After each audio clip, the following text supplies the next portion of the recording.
just doing that. That's so funny. Wow, no kidding. Yeah. And that happened to me. That happened to me 3 times. 2 times it was with a friend of mine. This is years ago, talking to me on like this, and she said and she's really connected. Like, I mean, like few people I know, and she's like, they got to put a blue stone, and I saw it happening. And then one time it happened with another person, and I think it's happened with Morgan a couple of times, or I've seen it like in sessions, and it always seems to be like an upgrade, like to in regard to the broadcasting thing. Or no, that makes a lot of sense. Yeah. All right, let me check and see if we're good to go. Looks like there's a couple of people here. Okay, let's see here. Nope. Oh, here we go. 20 people in the house. Okay. Oh, we got 20 people in the house. Jessica Dawn, Catherine Knoll, Laws Mitchell, Jenny Smith, Katarina Dalmore, Sherry Whiting, Ontario, Canada. And we also have, there's a really good bio in the post. I just edited it. Matthew Aaron Mournian is a multidimensional healer, intuitive empath, psychic reader specializing in clearing, balancing, and removing negative energetic attachments from the body. His current mission involves assisting with the activation and integration of the multidimensional frequencies that exist within each of us. And he goes on to say, at this stage of our collective and individual evolution, Matthew's primary focus is on healing and clearing the negative energetic threads that block us from truly knowing ourselves and realizing our life's mission, whether that be through intuitive consultation, energetic healing, implant removal. Is his mission to assist with the empowerment and liberation of mankind on its path of awakening into the magic of our multi-dimensional existence. Hello, my friend Kasturi Han, in India. Long time no see. Catherine Hunt in Phoenix, Arizona. We got 26 people in the house. If these shows resonate with you, please share. We're doing a pretty good job of staying above the algorithms on Facebook's suppression cycle. We're pulling 50 to 100 plus people every show, and that's because enough people are sharing it once or twice. And I would ask you to do the same. If these shows resonate with you, please share to your page or to one group so we can keep the energetic ball rolling. Thank you all for your love, support, and contributions to keep us going as we move closer to a launch of our independent site, which is going to be more exciting and closer every day. Welcome back, Matthew, to SOULSPEAKS 5D. You're very welcome. And I'm going to throw the hot potato to you. I'll let you just start talking about whatever you want to. Oh, totally. Wow, nice. Well, thank you. I want to start by giving it up to you, Todd, because since I have become aware of you and your work, it has literally been on an everyday basis that I look at my phone or at my screen and I see you doing this work literally every single day or damn near every single day. And I just want to extend my heartfelt total admiration, respect for what you're doing, because what's really cool about it is that it's like you're giving me and all these other people this ability to like transmit ourselves on such a greater scale in this wildly changing time in which it's like we are the media. We are the ones that are sort of like guiding this process. And I don't know, I guess it's just like really an honor to be a part of that whole thing. It's an honor to be a part of it. It's not me though. I said this before. Yeah. It's not me. I do accept that. I accept my role. Someone's got to sit in this chair and drive this thing out until more hosts and hostesses are here. Obviously Morgan Lee is half of this part of it. She's actually the one that came up with the idea, came up with the name, and she's the producer behind the scenes that, keeps it. The women the women always seem to be like the ones that are actually like in charge of that vehicle in the background somehow. It's true. It's very true. And I think that's also an energetic comment too, because I think the feminine energy plays a certain role. The masculine energy in all of us plays a certain role. But I appreciate that. I think I see more and more people putting it out there. I think that's what's important. And I don't intend to do 5 shows a day. for 15 days at a time for the rest of my life. I just feel like right now it's very important. And really with Morgan not being here, it keeps me busy, and I don't mind it at all. It's just the scheduling is hell. The scheduling has been hell because she was doing it before. We're trying to move to an automated system, and we had a little fallout there, but I think it's going to be it's coming together. It's coming together. Yeah, I feel you. Somebody just sent me a note and said you're in Australia. Who, me or you? No, they sent me a note and said, oh wow, okay. So yeah, that just kind of threw me off. Sometimes Hello, I get Australia. Hello, Australia. Yeah. That's cool. I'll be in Australia eventually. Eventually, I'll be there. No doubt. Nice, okay. Nice. All right. Let's see here. All right. Go ahead. What do you? Yeah. Okay. Well, so here we are. I would say that we've already started with some really good stuff because we are literally in the age of the activation into the mission stage of our incarnational cycle. Those choices that we all made prior to coming in here, when we chose our parents, and believe it or not, the vast majority of us, or at least myself, I chose my body, I chose my parents, I chose this life, I chose to incarnate into this wildly crazy, polarizing, dangerous, insane time for this specific set of purposes, And I think that my mission, at least at this time, involves, helping other people awaken to what that is for them. And right now that takes many different forms, whether it be readings, which I do semi-regularly, like whether it be online or in like a private sense, whether it be spirit guide, like consultation, where we're kind of working with elements of our higher self in understanding, our guidance, our mission, what's being shown to us, like the truth of that, where we're going, what we're doing, et cetera, et cetera. Or it's moving energy through our body, whether that be implantation, a trauma, blocked emotion, ancestral cords, ties. There's a whole slew of amazing and sort of wildly influential energies that are constantly at play in this realm. And so right now, my primary mission is kind of helping people navigate through that. And it's a process that I'm also learning about and going through as well. So I'm more of a student, kind of like walking through this process with everyone. But I think for a lot of us that are kind of doing this work right now, we really identify with this need to really be purging and actively moving through some process of really deep self-worth or work. And I guess like for me, it might even have something to do with self-worth. It's a bit of a Freudian slip there, but I feel like that plays a primary role on some level for a lot of us, like knowing our worth, knowing what we're capable of, stepping into our power, allowing those elements of that mission that we chose before we came in to kick in. So I would like to say that's what I'm doing right now. That's certainly what I intend to be doing. But I love that explanation. Yeah, I love that explanation. It reminds me of Sandra Rollis. I said this earlier. Sandra Rollis from Sedona was on here yesterday. And she said when she does these retreats, and then she also does what you do. And she said that, when you're working with somebody or a group in a retreat and people start elevating and expanding, it brings up stuff in yourself. So it's actually a mutual scenario. These healers, such as yourself, going into situations and actually gaining higher awareness, gaining, cleaner energy or whatever you want to put it. So I love the way you put that, because I think that's really a better description than we've had of what a energetic healer is and really what the experience is about. Yeah. Thank you. I would say right now, in kind of looking at the work that I'm doing or the stuff that's being shown in terms of the clients or the people that I'm seeing, there's a lot of activation of especially the throat chakra, I think, for people. And I know this is something you are absolutely experiencing as well, but there's this greater need to express, to activate, to kind of speak our truth and to come out on a greater level. So in my opinion, that's one of the best things that we can be doing for ourselves right now, is kind of, allowing that stage to kick in. I think there's no doubt about it, because we're not straight telepathic.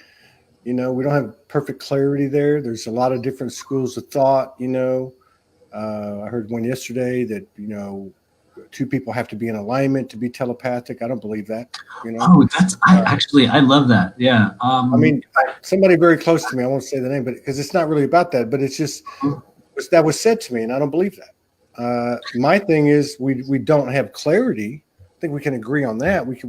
I don't think anyone has clarity on what the telepathy or what they're receiving. Because if I say to myself, I look at you, and I see this certain something, and I go to you, and I've had people do this to me. And they come to me and say, this is going on with you. This is what you're thinking. Da, da, da. And I'm like, no, Mm-hmm. that's not what it is. And sometimes it is in alignment. Sometimes it does resonate. Sometimes my crown starts to tingle. But I always go, okay, well, wait a minute. Are they seeing something for themselves? Or are they seeing me? Oh, wow. I know when I pick up, and I'm not going to say pure or clean or clear channel, but I noticed a lot over the years going down the news feed. I could pick up people's energy, but I don't know what that is. It only means something to me. I don't know. So because we're in this mysterious, unknown, telepathic, raising, expanding frequency, we do have to open up our throat chakra. And to me, it always makes sense to me. It makes sense to me that it is wildly, it's a wild igniter for our brothers and sisters when we do speak, because we're actually integrating the experience, the physicality with the non-physical and the Akashic kind of thing. Oh, I'm totally with you. Oh, I love that. Thank you. I have a very specific instance in which I experienced what I call a telepathic conferencing. And that's happened to me a couple times in life. And as kind of a little bit of a backup to what you're saying, if you tend to disagree with the need for two beings to have to be on some sort of a completely harmonic match in order for them to have that type of a communication, I had an experience in which I was at a conference called Conscious Life Expo here in Los Angeles a couple of years ago. And I was going through the stage at the time. Maybe it was a bit of like a Kundalini awakening, but I was just going through this really crazy, intensely energetic wave at the time. And I recall being in a random workshop there, and I could feel this energy buzzing around my head. And I looked across the room, and I saw an older woman. Maybe she was in her late 50s to early 60s, and she was looking at me kind of red-faced with a very kind of intense look. And I was looking at her, and in my mind, for some reason, I was like, are you trying to tell me something? If you are, touch your nose. For some reason, I was just like, touch your nose. And she looked at me like this. She went, yeah. And I turned away from her, and I was so freaked out. I got scared. I started to sweat, and I got up and walked out of the room and got some water and was like, did that really just happen? Did that really just happen? And segue to a couple of years later, just last year, I had an ongoing series of sort of contacts with another person literally that exists here in this world, in which it was like, for this short time, this frequency crossed, and we had literally talked in each other's heads. I believe that some of us will have these experiences in this life to not only show us what we're capable of, to also show us when we are in total energetic alignment with another being, but also as part of the gradual movement of our energy through this life cycle, in that many of us, this has been told to me directly by the Higher Self Council that has been working with me for the past, what I believe, several years now, is that by the time this particular life cycle ends, at least for me and probably many others that are on this sort of timeline process with me, we will be naturally moving into a very organic state of telepathic contact. And for a lot of us that are already experiencing this, we find that it's quite simple to send or receive energy, whether it be emotional, whether it be a thought, whether it be an image, and it comes from the heart. This is my opinion. Many people come on your show and tell you all kinds of different things. My opinion and experience is that frequency for me, when I have sent and I have received those messages, has been through the coherence or the sort of electrochemical frequency that came from my heart chakra as being one of the primary movers for that energy. And so I know that it's possible. I know that people are experiencing it. Right now, I think people can begin to experiment with that frequency in and of yourself by sending your loved ones an emotion, send them a message. One of the ways you can start that communication also is by talking to animals. And so, that's something we're all capable of. But somebody was putting, Monique Hendry is putting up some stuff on that. I'm going to look into. She said, take a look at this, and she's going to be expanding on it. The whole thing about communicating telepathically with animals. And what you're saying is true too. Like, because this multidimensional thing's happening, right? So yesterday was like this hellacious vortex from heaven and hell at the same time. I don't know what was happening. I saw it in other people. I saw it in plenty of people out as I was posting in the Soulogy group and just looking for stuff to to share, and then also on the shows and myself and a few couple of people I talked to, it was palpable. There was Oh, something yeah. happening. There was a vortex that was just like steamrolling. I talked about it earlier, but I got to a certain point in either the early morning when I woke back up at 4 o'clock or in the evening before I went to bed. And what was happening was there has to be telepathic impression. So I'm only saying that. I'm not saying I was reading the other people's minds. I'm saying this is what I was receiving from 2, 3, 4, 5 other people. Mhm. And it created this space in my conscious being where I was basically in a space of choice Mm. as I understood it. It was like storylines were being presented, and it was kind of weird. And people were driving their own storylines that involved me, and I had this choice, which Wow. I then took in and didn't do a lot of cognitive processing, but I just thought, wow, this is trippy. And I had some, wildly divine little funky matrix bending things happen as I'm walking around the house I talked about earlier. And then I said, okay, what do I want? And I went back to my core. I went to my heart, and I basically projected what I wanted, which was to further expand my divine conscious union and to obviously further expand our contribution to the energy I call Soulogy.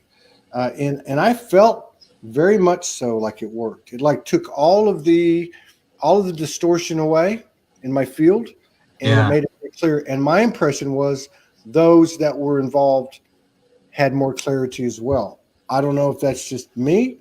I don't know if they're all affected.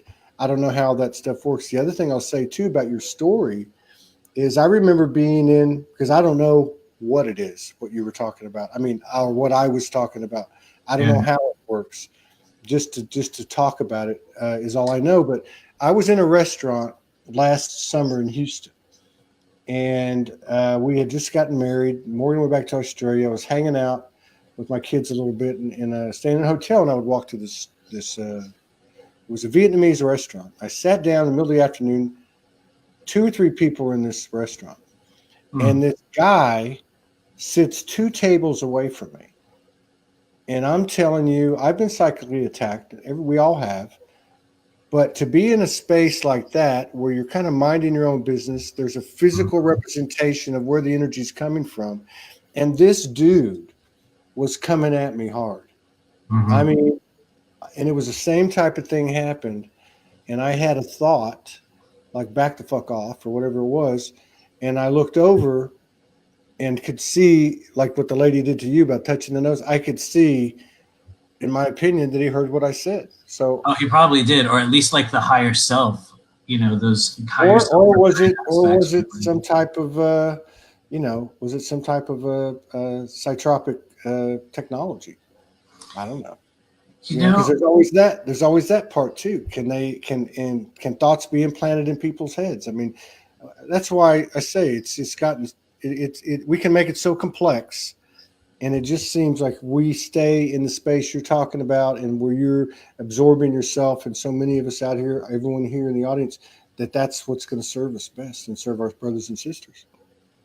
Oh, I love that. It sounds like in the overall process that you went through in the last couple of days, you made a choice to empower yourself, or at least move toward the timeline of the highest, most optimal good for everyone. Because just in like the tone and what little we know about that experience, it feels like an empowering process in which you were able to break through some layer of like disharmony or uncertainty around you. I admire Yeah, that. it was like massive. It was just and it moved very rapidly. You know what I got? And to your point, I got the other day. I was walking out on the land, and I'd been through like all of it, something a shift here, go into a crater here, come back up. So I went out to get some just to quiet, and I got this impression, or I got these words, and the words were kind of like this. It was like conversation. Do you know how you can be self-conscious? And I'm like, Hmm. okay, like say you're walking around in a mall. Do you feel like people are watching you? And I said, I know that feeling. And then I heard so act like you're watching you. And so I did. And I thought, oh, wow, this is trippy. I'm going to go down the road here into town and try it. So I went down the road and I'm watching me. And it was really weird because that whole self-conscious aspect was gone. My stride was different. My body language was different. And I noticed it and I thought, wow, what a gem that is, you know? I love that. Yeah. How cool.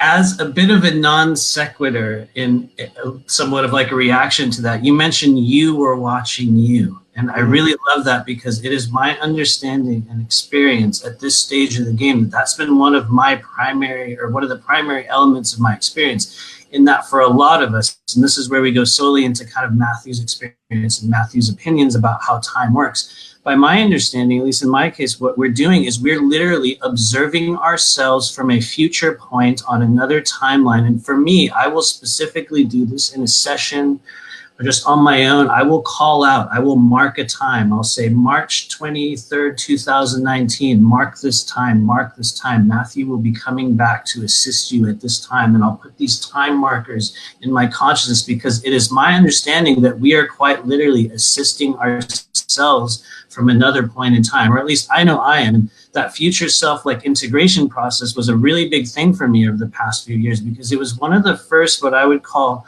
multi-dimensional elements of myself that existed out there that I was able to make conscious contact with.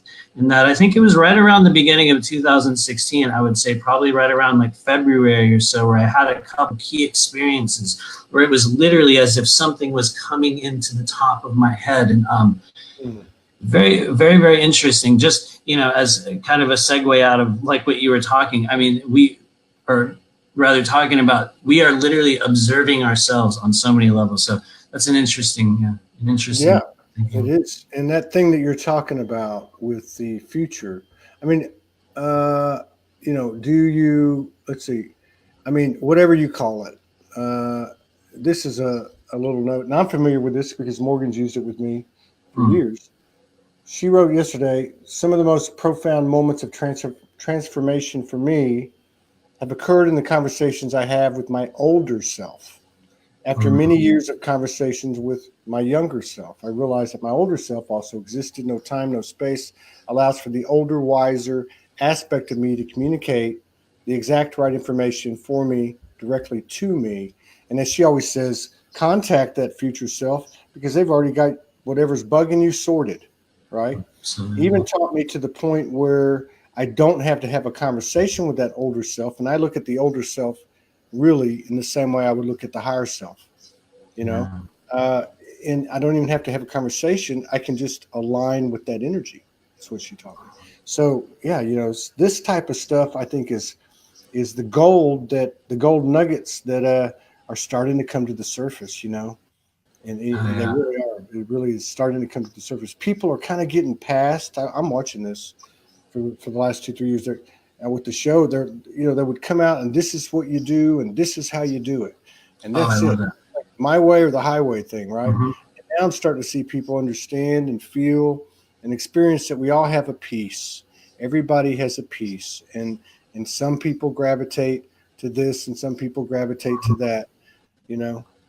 Yeah. Well, that was a really key experience for me. You hit the nail on the head because when I first kind of walked into this realm, or maybe even walked into this body, like we could say, because I really identify with the idea of like a soul braid or a walk-in. I've only been doing this thing that I'm doing now for just under 3 years. I mean, really, I'm very, very new into this, but in that time, I've been able to step in to a certain version of myself that I think, you know, for those of us that are able or sort of like willing to really address the traumas, the emotional wounds, the core things that we kind of step into or that we come into and we agree to experience in this life, I think that there's an incredible expansion available to us when we're really able to really look under the covers and be like, what's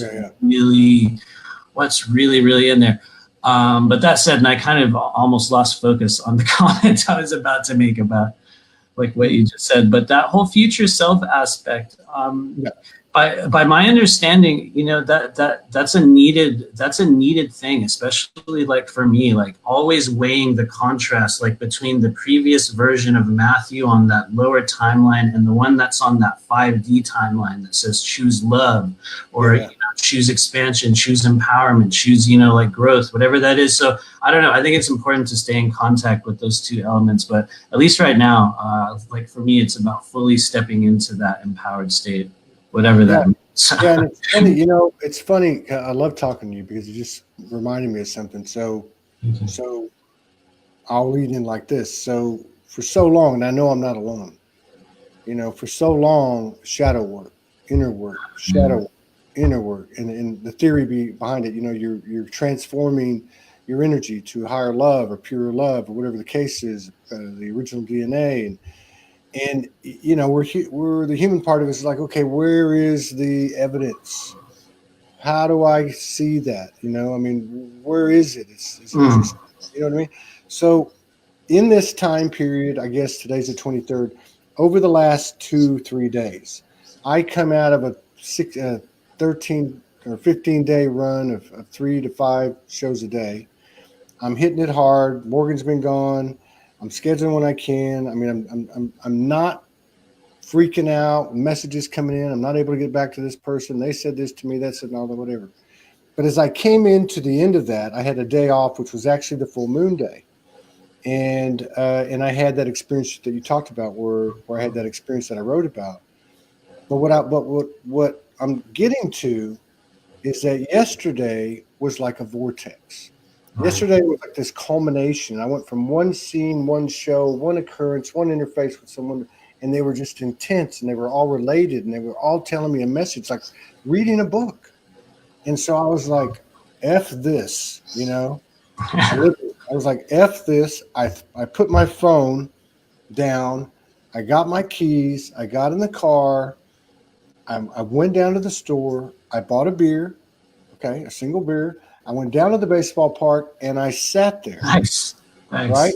And I sat there, and now my human body had all of this electrical energy in it, and all these things that happened during the day with, you know, with people I don't know, with people I love deeply, like Morgan, with my daughter, and also all of that normal, what is she going to think?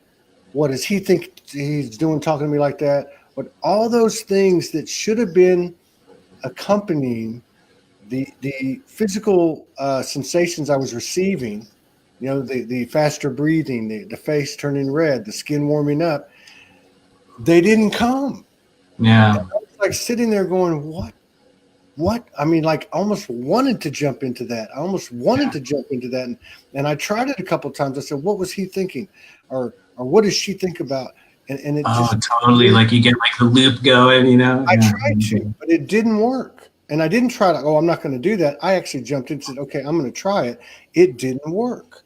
And that was one of the first times and the hardest evidence I've ever received that, hey, this is what you did the work for. This is what all of you did the work for, is to get to a point where the monkey mind isn't chattering, where it's not even talking, and you are having this physiological thing happen to your body, but it doesn't carry that emotional weight, you know?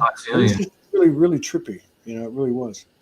I feel you. I think what you just like talked about right there is probably a really, or what I call a very good like testament to the phenomenon of self-care, whether it be energetic, emotional, spiritual, however you do it, that act of you like separating yourself, going out and getting the beer, going out and hanging out, like wherever you are, that's literally you like grounding yourself back in that moment. And I think just the fact that you're able to kind of like navigate all those things and still do all these shows and you're able to turn that off at certain times says that you've been doing something right. Because I know I've certainly been feeling this as well. And I would say just like you over the past couple of days, maybe the 20th, the 21st, it was as if there was like this boiling liquid inside me. When I say boiling liquid, it wasn't even hot. It was like this liquid sort of energy. And what I find when those sort of like sensations come on is it's like this great amount of kind of multi-purpose energy, in that we have a choice which way we sort of push it. For some people, it turns into rage. If you're like not aware, if you don't have self-awareness and you're caught up in other people's emotions, it turns into rage, or like a frustration that we see in the eyes of the people that we meet on the streets, or it's that disconnected sort of look that we see in our friends or family, or those that are still kind of in a quote unquote sleeping sort of stage. And you know, for each of us it's a little bit different, but I would say right now the greatest key is self-awareness, and just kind of like understanding, taking care of the self. And for a lot of people, and this goes into the energetic anatomy stuff, for those of you guys that are watching, a lot of us right now oftentimes are dealing with specific types of mental energy running loops, this thought. And you talked about it a couple seconds ago, how you almost jumped in on this sort of process of like, what the hell was this? What was going on there? And for a lot of us, there's specific mechanisms in our body, like a meridian or a chakra, that will have a great relevance towards storing that energy. It'll have the ability to kind of run it through the body and cycle it through over and over again. And when we're experiencing that, one of the things we can begin to do, whether it's through conscious breathing, acupuncture, or energy work, is to begin to work on energy within the gallbladder and the kidney, the meridians in our body, because those constantly run and cycle through tense emotional energy. The gallbladder in and of itself runs this loop through our mind. It's like an emotional tape that plays back over and over and over again. And if it's sort of tainted or colored with someone's energy or an environmental thing, or oftentimes like a parasite, literal energetic, like parasites or implantation will sort of line the sides of the head. And what it does is that creates really tense emotional states. We go constantly through the same cycles over and over again, the same thoughts. We'll get in that loop that you're talking about, where you're constantly in a weird inner conflict. And what that is this loop, this energetic pathway that runs along the side of our head. It goes down our neck and through our body. And this is literally like a microphone. It's like a camera. They say the eyes are the window, like, to the soul. And it is for a lot of the energies that like we're picking up. So for those of you guys that are also interested in practicing energetic self-care, you can work with the gallbladder, the kidneys, which is fear and urgency in the body. Those are things that we're constantly dealing with on a daily basis. So yeah. Sorry to go on a tangent there. No, man, that's what it's all about. No, I'm good with it. No, I just, you know how you got to stay on the next thing, right? You're like, I was going to comment, but yeah. So yeah, I just saw a comment from let's see, Jeff Nordley. It makes sense. I have been trying to revisit past patterns, and I cannot go there. At the same time, I caught that comment. I was listening to what you were saying, and that's what I was seeing. It was like in other words, my body or my essence or being or whatever awareness has only known to step into that loop, to step into that type of secular thinking, you know, the whole,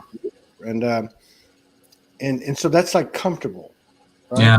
It's like, it's because I know it. So, you know, part of that definition would be to be comfortable with it, to know it. And it was weird, like he said, because I tried to go there and I was just like blown away by the fact that it just didn't happen. Yeah. I actually wanted to go in there just to test it, not because I know what it is, but I wasn't allowed to. And I almost had the thought like, I did have the thought like, well, what? You don't have any emotion now? And then I heard like, no, you have the deepest compassion. And then I thought, okay, what's that? And then I got like a couple of little things in my head, past experiences that we would call like maybe being in the presence of a demon. Okay, that's talking to you, like The Exorcist is one example.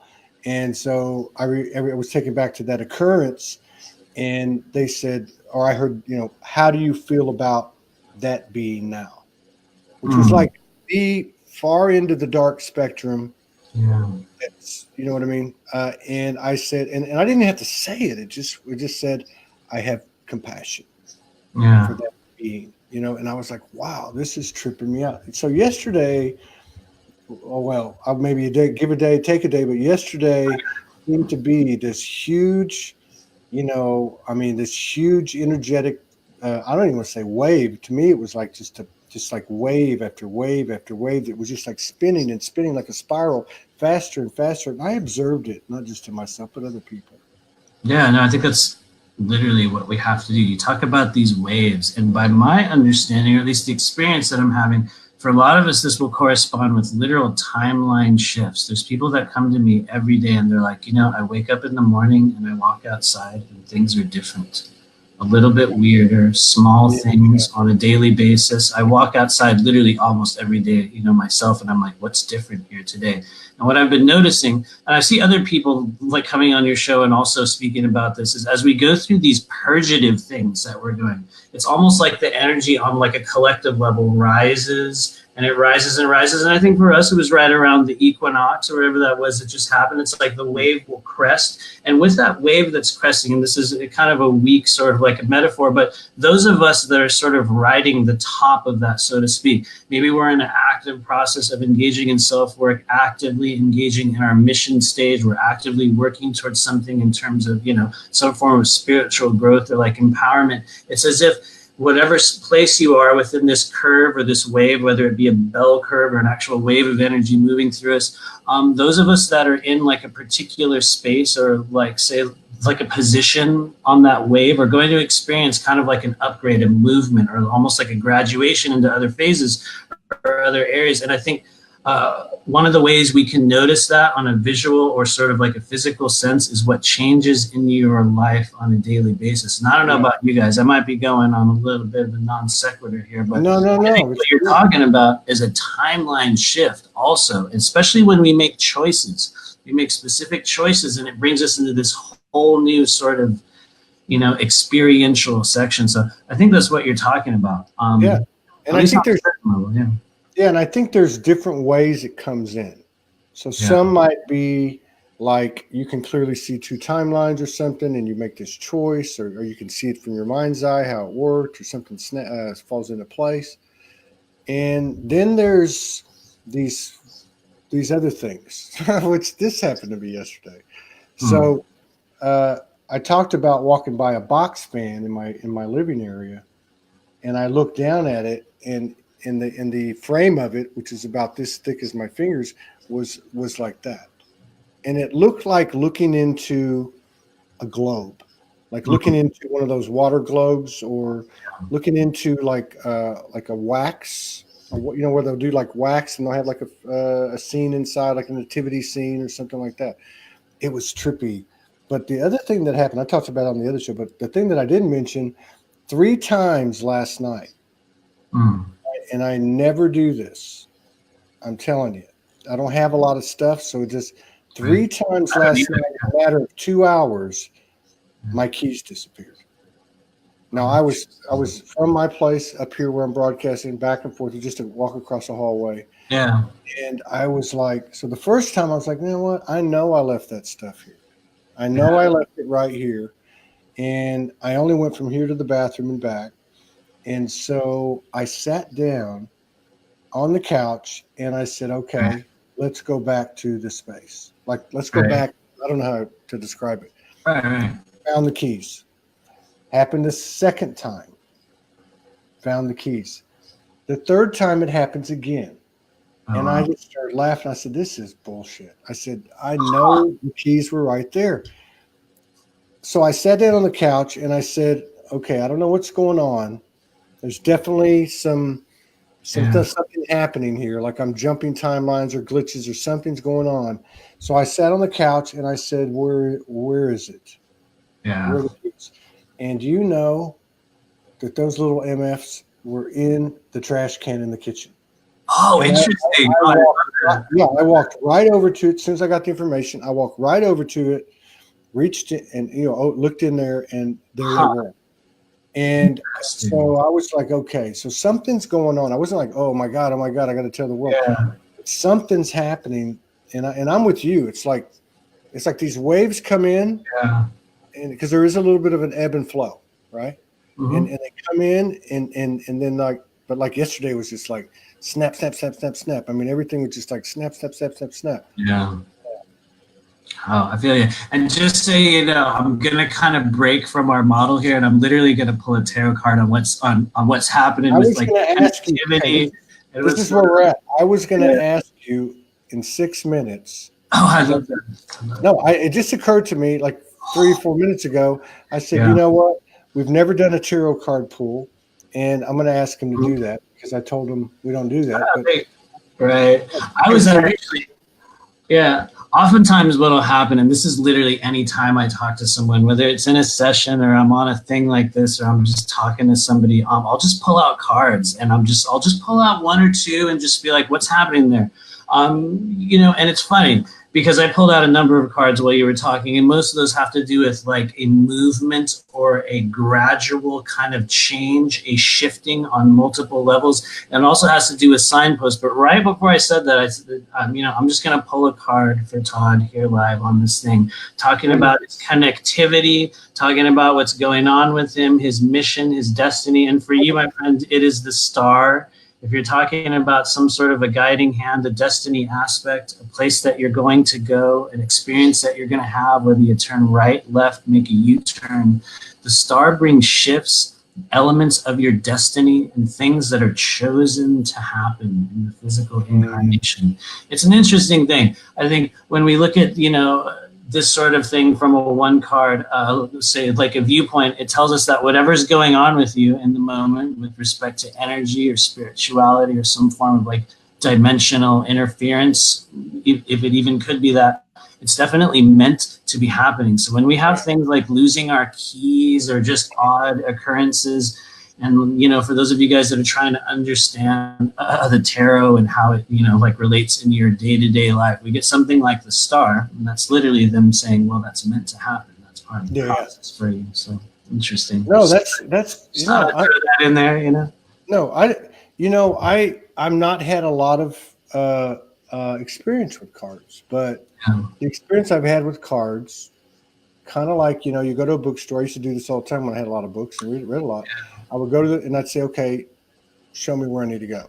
And I would go and kind of like, you know, when you open the book, say, okay, I'm going to open it up to whatever it says it's meant for me. We've all done that energy. You get that energy. That's what I've had with cards, you know. I remember being on the phone with Morgan before the first time she came. So this had been 2 years ago. And so I said, and she has these really cool old cards that don't have words on them. They're just like very unique. And I didn't know much about it. I think she might have just had them, or I heard she had them, or she was shuffling them or something. I said, but I knew intuitively too. I said, pull some cards. And she said, well, you're not here to touch them. I said, I'll touch them through the ethers. The first thing she pulls out is a woman. The second one is the man. The third one is the book of life. This thing went on for 3 rows, about 8 cards deep on each row. And it was spot on. And, you know, it was spot on. And we hadn't met in person yet. But I've seen that happen. Like that was resonant, what you said there. And I think it's like these thing with the losing the keys, those little glitches. To me, those are like the cards. They're like the 1111s and the 5555s. They're telling us, or we're telling ourselves from a higher level, that you're on the right track. Oh yeah, they give us a lot of I actually had a strange like synchronicity where I spilled, I think, 2 different things back to back, 2 beverages this morning in this weird synchronistic way where I just like one after the other. I poured another one and I spilled it literally immediately. So like I feel you on those weird glitch sort of moments. I would say on the subject of cards, oracle reading, tarot in general, I would say in general, it seems to be kind of like a misunderstood sort of medium in that up until 2012, I had never even really looked at tarot cards. I didn't know anything about them. Somebody gave me a pack of tarot cards and, you know, I just sort of sat with it. I had known that there was some psychic thing going on with me. I knew there was some weird sort of energy thing that was happening, with me, but I wasn't really paying attention to it in 2012, or at least not in that stage when I got the cards. I did later on. But what I began to do with them is they sort of kicked off a weird trigger in my head, and I began to sort of play with them on my own. And what I began to do is just look up meanings and stuff online. And I did a series of readings for myself in 2013 that quite literally spelled out a literal disaster for me that was coming if I made certain choices. And if I did certain things, I would go in and I would ask what I now understand to be my guides, or the higher self aspect that was at that time communicating with me through tarot. And they literally said, if you do these things, you're going to have a disaster. And I ignored them, and I had an absolutely utter emotional wreckage. I mean, it took me a year to get back on track. And, there was no physical crisis, but let me tell you, it was absolute emotional wreckage in my life, complete and utter. And it taught me something. It scared me, and I put them away until about 2015. And in 2015, I started picking them up again. And I don't know, something was changing at that time. I was going through a bit of an energy wave, and things began to shift. And what I was able to understand primarily, it really clicked for me in mid 2017, was that it was the medium that was being given to me at the time for direct communication with my guides and my higher self aspect. And what I began to do is kind of alter and change some of the elements of the tarot into what I kind of am like lovingly calling multi-dimensional tarot, in that I begin to use it specifically for the purposes of understanding energetic systems in our body, our chakras, the meridians, specific organs, emotions that can go there, dimensional energies, interferences. I began to notice that there was these correlations with the suits in tarot, the elements that show up, and also specific areas of our body. So for me, I would like to think that I'm using it in a bit of a different fashion, in the sense that I'm not one of those people that you go to be like, how many kids am I going to have? Am I going to get married? Yeah. Am I on this? I definitely don't do that. I think that's what we call fortune telling. And I think it's a very fun practice if you like general things that are generally true. The nature of timelines is such that there's literally infinite possibilities. What we can do when we look at tarot, we get a tarot reading, understanding our energy, our body, or our timeline going forward, is we can look at the energy as it shows right now, in this moment. Where will we be going? And so I would like to think that I use it in that sense, but primarily right now we're opening up elements of the body, understanding chakras of the meridian. So I hope that makes sense to you. But I think that type of thing is becoming more widely known. The reason I had made the comment to you last time about tarot was I was specifically, I mean, I see a lot of shows where people are pulling cards for people, and I think that's great. But what I didn't want to have anything to do with was where that separation. I see a lot of people saying, "Tell me," like you said, tell me, am I going to get married? Tell me this, tell me, and it seemed to me very disempowering. Oh, absolutely. Very much. I look at energetic healing, is self-empowerment. And this whole trip really being self-empowerment. So when I see that old type of vibration, but yeah, I agree with you. And the people that are here do too, by their comments. Oh, that's a good sign. Well, thanks.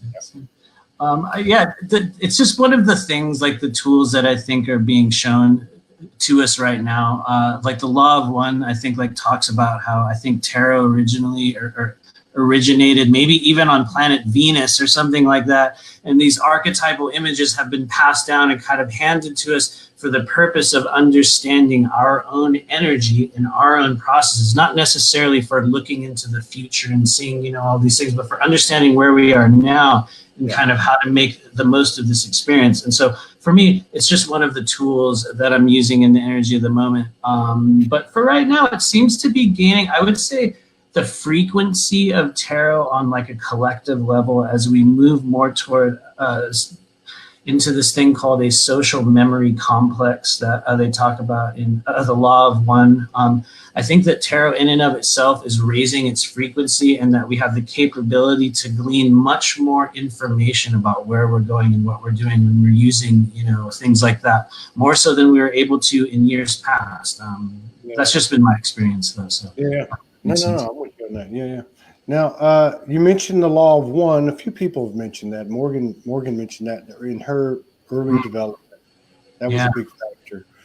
I've heard I've heard, not that it matters because we don't need to debate any of this. I just find from my curiosity standpoint, some people look at it as kind of like they do the devil, or Oh Lucifer. yeah, yeah, totally. Some people think it's the Satan. Some people think this is over here.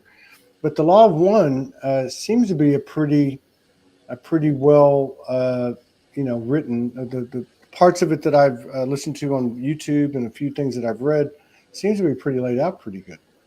And I agree, it is. And when I first became aware of the law of one, I had really no idea really what it was and what it talked about. And I recall seeing a couple websites that they were like, this is a negative, channeling, it cannot be trusted. And the reality is the law of one did come through us through a series of what I think was 20-something channelings done in the early 80s by, I think, a woman named Carla Rucker, Don Elkins, and another individual. And what they did is they channeled this being called Ra, which we understand is possibly Ra from ancient Egyptian timelines. What they claimed to be was, by my understanding, a social memory complex, like a